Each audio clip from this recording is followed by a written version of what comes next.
呢種感覺係你如果今次你唔俾錢去做呢個療程，你就好似出唔到個門口咁。咁我想問下你咧，有冇做 facial 嘅經驗咧？有做過針清保濕嗰啲咯。有冇試過喺可能旺角啦，試過俾啲美容嘅 sales 可能追住你買啦？試過俾一間美容院，就係去到嘅時候啊，嗰陣時去到有做，唔知係咪 hard sell 啦，但係總之就係呢種感覺係你如果今次你唔俾錢去做呢個療程，你就好似出唔到個門口咁。你有冇聽講過咧？有啲美容院咧係會收取一啲隱藏式嘅收費啦。買完之後原來係要分開20次去做嘅，然後你逐次要約上去咁樣嗰啲。有啊，黑 sell 咯嗰啲。hard sell 嗰啲係咪啊？咁如果咧今日咧有一間美容院啊，佢係單次性收費，冇隱藏式收費，仲要唔會有顧問房俾你坐低去聽佢啲套票嘅優惠，你覺得係咪一件加分嘅事？非常加分。非常加分。你知唔知做 facial 最緊要一條線係咩線啊？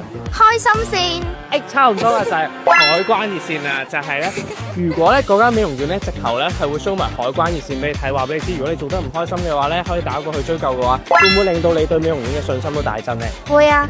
所以咧有咩咧就老虎蟹都打去投訴佢就 OK 啦，咁啊唔驚受騙啦。我呢個 channel 咧有 rules 嘅，有規矩，唔講 one 唔講 two 唔講 three， 我係講 four 嘅，就係 follow 同埋 I follow 啫。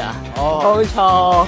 佢個名都寫到明啦，真點單次式收費嘅美容服務啦，有興趣嘅話一齊去 try 啦。follow。